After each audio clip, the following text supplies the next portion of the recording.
আসসালামু আলাইকুম। বেশ বুদ্ধিদীপ্ত বোলিং করেছেন মেহেদী হাসান মিরাজ। শুধুমাত্র মেহেদী হাসান মিরাজও না, উইকেট বের করতে না পারলেও তাইজুল ইসলামও বুদ্ধিদীপ্ত বোলিং করেছেন, সে প্রশংসার জায়গাটা করতে হবে।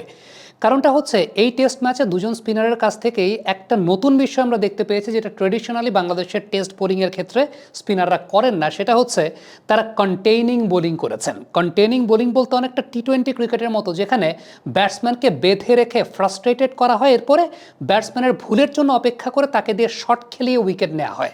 বাংলাদেশের নর্মালি টেস্ট ক্রিকেটে বোলিংয়ের ট্রেডিশন অনুযায়ী স্পিনাররা আসলে অ্যাটাকিং লাইন লেন্থে বোলিং করেন, ব্যাটসম্যানকে বিট করে তারা উইকেট নেন। আপনি যদি অতীতে বিভিন্ন সময় দেখেন, বাংলাদেশের মাটিতে স্পিনাররা মূলত ব্যাটসম্যানকে বিট করে তারপর উইকেট নেন। কিন্তু আপনি যদি আজকে মেহেদী হাসান মিরাজ, ইভেন তাইজুল ইসলাম যে রিজওয়ানের উইকেটটা নিয়েছেন, প্রত্যেকটা উইকেট একটু লক্ষ্য করে দেখেন, তাহলে দেখবেন প্রত্যেকটা উইকেটে ব্যাটসম্যান কিন্তু শট খেলতে গিয়ে আউট হয়েছেন।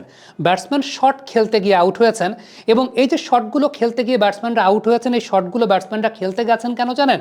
Out of the frustration. কারণ বোলাররা তাদেরকে একটা সময় কিন্তু ফ্রাস্ট্রেটেড করে ফেলেছে, এবং এই বিষয়টাই মূলত ওভারসিজে গিয়ে বাংলাদেশের স্পিনাররা কেন সাকসেসফুল হন না সেই আলোচনা যদি আমরা আসি। কারণ ওভারসিজে উইকেটগুলো আসলে এরকম থাকে, যেখানে স্পিনারদের অনেক বেশি মাত্রায় কন্টেইনিং বোলিং করতে হয়, ব্যাটসম্যানকে ফ্রাস্ট্রেটেড করে ব্যাটসম্যানের ভুলের জন্য অপেক্ষা করে তারপরে ব্যাটসম্যানকে দিয়ে ভুল করে উইকেট পারচেজ করতে হয়। এই পার্টিকুলার বিষয়টা আসলে গত 26 বছর ধরে বাংলাদেশ বিভিন্ন জায়গায় ট্যুর করেছে, বিশেষ করে সেনা কন্ডিশন যদি আমরা বলি, তাহলে এসব জায়গায় বাংলাদেশের স্পিনাররা কখনো সাকসেসফুল হতে না পারার পেছনে কারণটা হচ্ছে বাংলাদেশের স্পিনাররা কখনোই এরকম কন্টেইনিং বোলিং টেস্ট ম্যাচ ক্রিকেটে করে নাই। তারা দেশের মাটিতেও যেরকম সত্যি কথা বলতে অ্যাটাকিং লাইন লেন্থে বোলিং করে ব্যাটসম্যানকে বিট করতে চেয়েছে, এবং এই বিট করতে চাইলে তখন রান লিক হয় বেটার উইকেটে। এই প্রবলেমটা সত্যিকারের অর্থে বাংলাদেশের বোলাররা কিন্তু সবসময় ফেস করেছে। তবে এই টেস্ট ম্যাচের আমরা যদি উইকেটটাকে একটু পর্যালোচনা করে দেখি, তাহলে প্রথম দিন বেশ ভালো রান হয়েছে, দ্বিতীয় দিনও কিন্তু রান করার জন্য পারফেক্ট ছিল, বল কিছুটা নেমেছে, তৃতীয় দিনে খানিকটা টু পেস নেচার দেখা গেছে। এবং কনসিডারিং দ্য উইকেট, বাংলাদেশের স্পিনারদের এই যে কন্টেইনিং লেন্থে বোলিং করার জায়গাটা, কন্টেইনিং লাইনে বোলিং করার জায়গাটা, এটা আমার কাছে ব্যক্তিগতভাবে খুব ভালো লেগেছে। আপনি যদি মিরাজের বোলিংটা একটু লক্ষ্য করে দেখেন, তাহলে কমেন্ট্রি প্রোডাকশন থেকে একটা বিষয় দেখানো হচ্ছিল, গুড লেন্থের একটা জোনকে মার্ক করে আতার আলী খান তখন কমেন্ট্রিতে ছিলেন, এবং একটা কথা তারা বলছিলেন যে উইকেটের যে নেচার, এই জায়গাটায় আসলে ব্যাটসম্যানকে ফ্রাস্ট্রেটেড করার জন্য আপনাকে ওই লেন্থটাতে বারংবার বারংবার বারংবার বোলিং করে যেতে হবে, এবং you have to wait for the mistakes of the batter. এবং এই কাজটাই মেহেদী হাসান মিরাজ, আপনি যদি চিন্তা করে দেখেন, প্রত্যেকটা ক্ষেত্রে জাস্ট টি-20 ক্রিকেটের মতো একটা পার্টিকুলার লেন্থে কন্টেইনিং বোলিং করে গেছেন তো গেছেন তো গেছেন তো গেছেন। এবং এই জায়গাটা ব্যাটসম্যানের জন্য আসলে খুবই ফ্রাস্ট্রেটিং ছিল। আপনি যদি চিন্তা করে দেখেন যে শটটা সুইপ শট করতে গিয়ে ব্যাটসম্যান আউট হয়েছেন, তার আগের বলগুলো চিন্তা করে দেখেন যে একদম কন্টেইনিং লাইন এবং কন্টেইনিং লেন্থে মিরাজ বোলিং করে গেছেন গেছেন গেছেন। একটা পর্যায়ে ব্যাটসম্যান আউট অফ ফ্রাস্ট্রেশন যখন সুইপ শটটা অ্যাটেম্প করতে গেছেন, বাস ধরা খেয়ে গেছেন। আপনি পরবর্তী উইকেটগুলো যদি লক্ষ্য করে দেখেন, তার আগের বলগুলো জাস্ট ওই পার্টিকুলার করিডোরটা, মিরাজ কোনো করিডোর ছাড়েন নাই।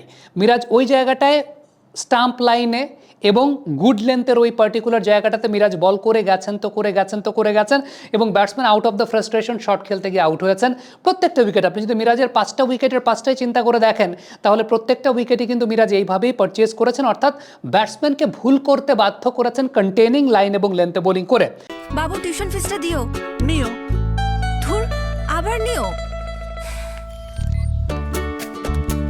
হাতে যখন নিও, তখন বিল পে, ফান্ড ট্রান্সফার অথবা সেভিংস সবই হবে টেনশন ফ্রি। আপনি বলেন দিও, এমটিভি বলে নিও।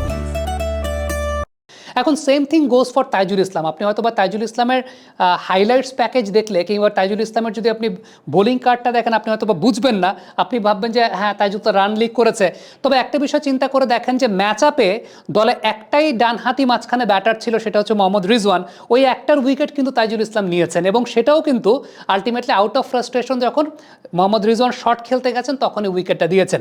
সো এই জায়গাটায় আমার কাছে ব্যক্তিগতভাবে মনে হয়েছে যে বাংলাদেশের স্পিনাররা, দুজন স্পিনারই একটা নতুন জিনিস আমাদেরকে দেখিয়েছেন, এবং সেই নতুন জিনিসটা হচ্ছে টেস্ট ম্যাচ ক্রিকেটে not always going for the wickets, but going for the dot balls and make sure the batters do the mistake. অর্থাৎ ব্যাটারকে সেই মিস্টেকগুলো করার জন্য প্রলুব্ধ করেছেন, ব্যাটারকে সেই মিস্টেকগুলো করিয়ে তারপর উইকেটটা নিয়েছেন। এবং সত্যি কথা বলতে এই টাইপের উইকেট, যেখানে আসলে একদম ট্রেডিশনাল বা টিপিক্যাল মিরপুর উইকেট না, যেখানে আপনি হয়তো বা খুব বেশি অ্যাটাকিং হতে পারবেন না, কারণ অ্যাটাকিং হতে গেলে ট্রেডিশনাল মিরপুর উইকেটে উইকেট পড়বে, কিন্তু যখন উইকেট একটু বেটার, একটু স্লাইড বেটার, তখন আবার রান লিক হওয়ারও পসিবিলিটি থাকে, যেটা আমরা এর আগের দিন পেস বোলারদের কাছ থেকে দেখেছি। পেস বোলাররা কিন্তু যখন অনেক বেশি মাত্রায় অ্যাটাকিং লাইন লেন্থে বোলিং করতে গেছেন, চেয়েছেন, ড্রাইভ করাতে চেয়েছেন ব্যাটসম্যানদেরকে, ওই সময়টা নাহিদ রানা বলি, ইবাদত বলি, প্রত্যেকে কিন্তু রান লিক করেছেন।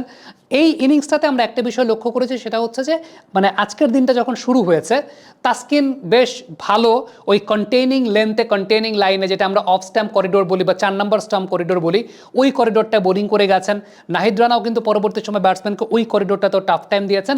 বাট ফ্যাক্টর জায়গাটা হচ্ছে বাংলাদেশ অ্যান্টিসিপেট করতে পেরেছে একটু লেটে, কিন্তু স্পিনারদের কথা যদি বলি, মেহেদী মিরাজ এবং তাইজুল ইসলাম শুরু থেকেই এই জায়গাটার অ্যান্টিসিপেশনটা করে ফেলেছে। হ্যাঁ, তাইজুলের ক্ষেত্রে মিরাজের মতো অত বেশি কাজ করে নাই, সেটা আমরা জানি কেন করে নেই। কারণটা হচ্ছে যে যেহেতু ম্যাচ আপের জায়গাটাতে পাকিস্তানের লেফট হ্যান্ডেড ব্যাটারের সংখ্যা বেশি, যেই সুইপ শটটা মিরাজের এগেনস্টে খেলতে গেলে against the turn sweep shot খেলতে হচ্ছে, সেই সুইপ শটটা কিন্তু তাইজুলের এগেনস্টে খেলতে গেলে উইথ দ্য টার্ন ব্যাটসম্যান খেলতে পারছেন। So the execution was good ভাই, তারাও তো ক্রিকেট খেলতে এসেছে।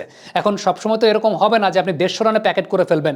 So this is how test match actually goes. এবং আমার কাছে মনে হয়েছে এই টেস্ট ম্যাচটাতে দুটো দলেই শক্তিমত্তা এবং দুটো দলের ইকুয়াল কম্পিটিশনের মধ্য দিয়ে বেস্ট টিমটা গেইন করেছে। এবং বাংলাদেশের বোলিংটা এই জায়গাটায় স্পিনারদের প্ল্যানিংটা বেশ ভালো ছিল।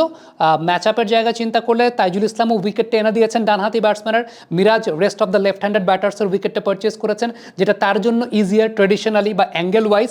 তাইজুলের জন্য রাইট হ্যান্ডারকেও বেশি টাফ টাইম দেওয়াটা ইজিয়ার, সেটাও হয়েছে। সো আমার কাছে মনে হয়েছে যে এই ইনিংসটাতে বাংলাদেশের স্পিনাররা they really did a good job. এবং একটা নতুন জিনিস দেখেছি যে apart from the attacking line and length, তারা কিন্তু কন্টেইনিং লাইন অ্যান্ড লেন্থে বোলিং করে গেছে, যেটা সচরাচর টি-20 ক্রিকেটে অনেক বেশি মাত্রায় দেখা যায়, যে একটা কন্টেইনিং লাইন লেন্থে বোলিং করে যাওয়া, যেটা টেস্ট ক্রিকেটে বাংলাদেশ আসলে খুব বেশি ইউজ করতো না। এই টেস্ট ম্যাচে এই জায়গাটা দেখতে পেয়েছে। Thank you so much. Comment বক্সে আপনাদের মন্তব্য, মতামত জানতে চাই।